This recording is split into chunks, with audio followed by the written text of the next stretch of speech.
Salam BUMDes sukses. Ketemu kembali dengan aplikasi Aku BUMDes. Kali ini kita akan mencoba menjawab pertanyaan dari rekan BUMDes di Sulawesi. Diceritakan ada stok awal misalnya. Ada stok awal nilainya waktu belanja itu 81 juta. Nah ini tentunya adalah nanti dicatat sebagai modal dan letaknya di persediaan. Jadi ini kita belanja persediaan barang. Persediaan ini tentunya menjadi modal ya. Nah, jadi kita punya modal awal tuh 81 juta bentuknya barang.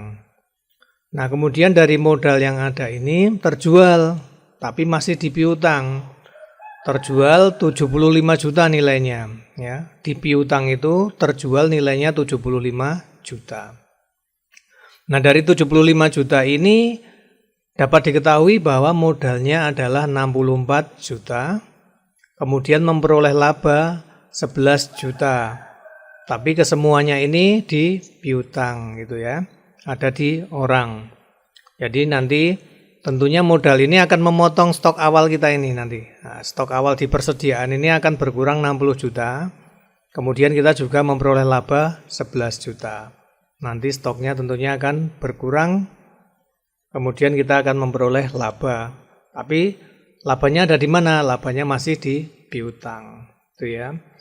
Nah kemudian menerima piutang 27 juta. Nah kita terima piutang 27 juta ini ya tinggal terima saja. Nanti uangnya kan masuk ke kas, akan mengurangi piutangnya. Kita nggak perlu mengkomposisikan ini lagi. Tidak perlu mengkomposisikan berapa yang dibayar modalnya atau berapa labanya, karena ini sudah terakumulasi nanti ya. Jadi kita tinggal terima aja, kita kan nggak ngerti. Misalnya si A, si B, si C itu kita terima totalnya 27 juta, labanya berapa, modalnya berapa kan nggak ngerti ya. Tinggal terima cash saja 27 juta. Oke, sekarang kita coba masukkan ke dalam aplikasinya saja. Nah, kita masuk ke halaman perdagangan.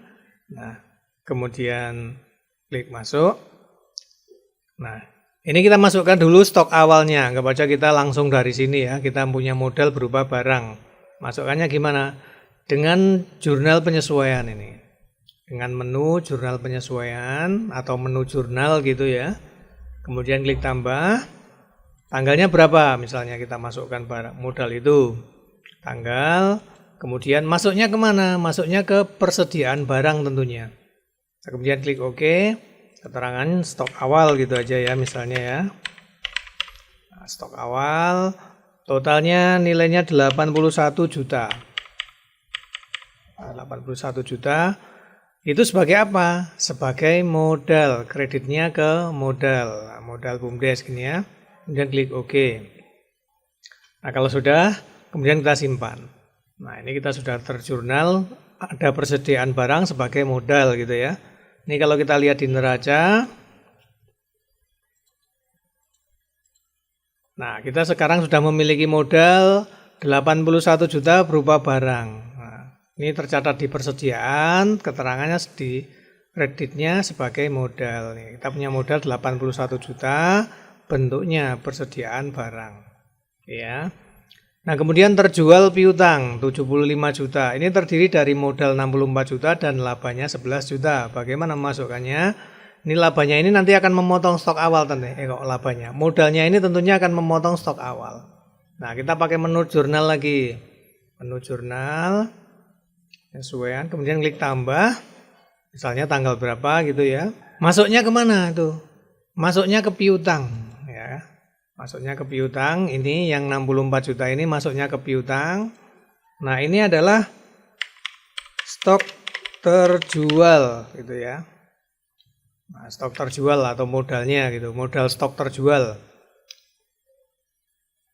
Ini kasih dalam kurung modal gitu misalnya untuk keterangan saja. 64 juta.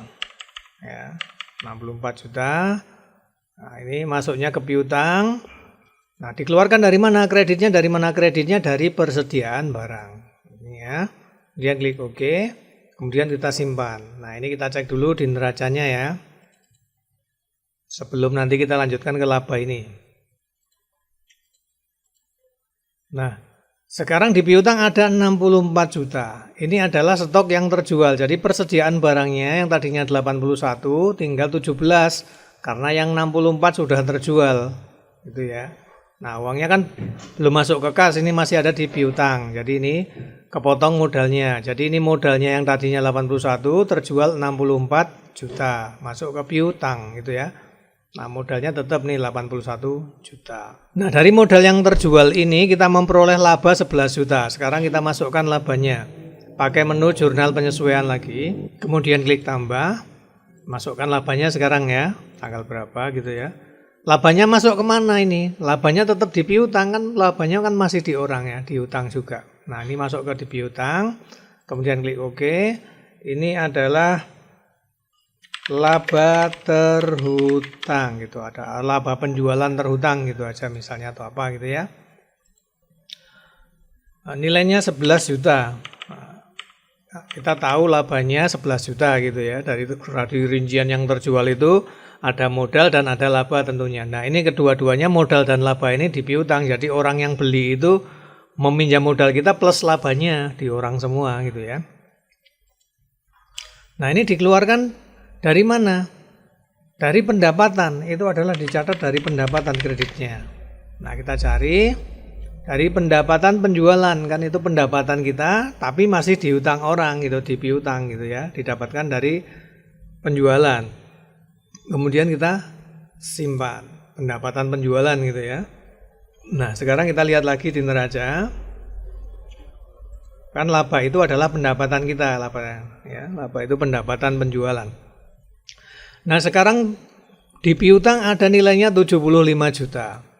Nah, 75 juta terdiri dari ini yang modal 64 juta ini ditambah laba 11 juta, ada piutang 75 juta. Ini di sini adalah modal dan labanya. Nah, labanya tadi tercatat di laba berjalan. Kita sudah memperoleh laba 11 juta. Nah, udah tercatat kita memiliki laba 11 juta, tapi uangnya di mana? Masih di orang, ada di piutang ini gitu ya. Masih di luar gitu ya, bisa dipahami ya. Jadi kita sudah memiliki laba 11 juta, tapi uangnya ada di piutang. Nah, ada di pihak lain.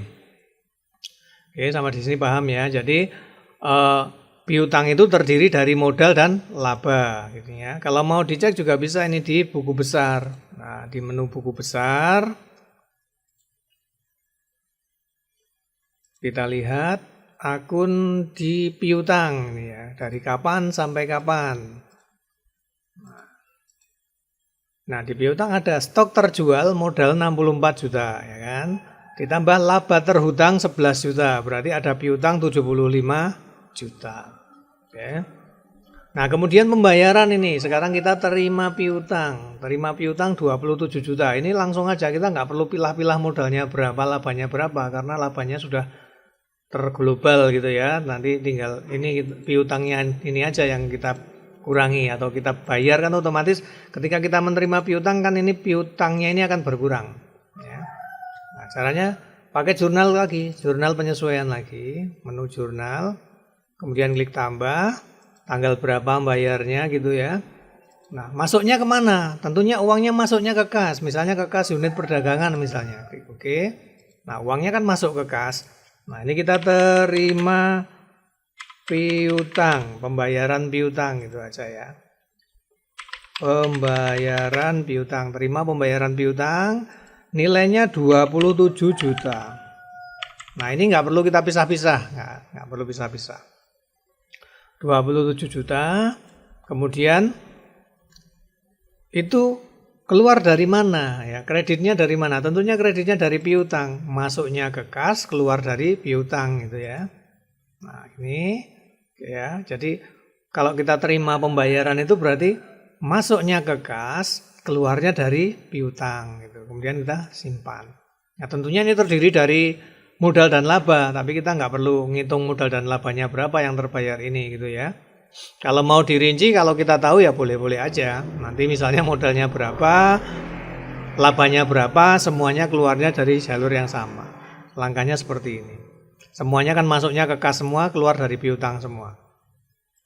Nah, ini kita sudah bayar piutang 27 juta. Sudah terima ya. Nah, sudah terima. Nah, kita lihat. Nah, sekarang di kas kita ada uang 27 juta.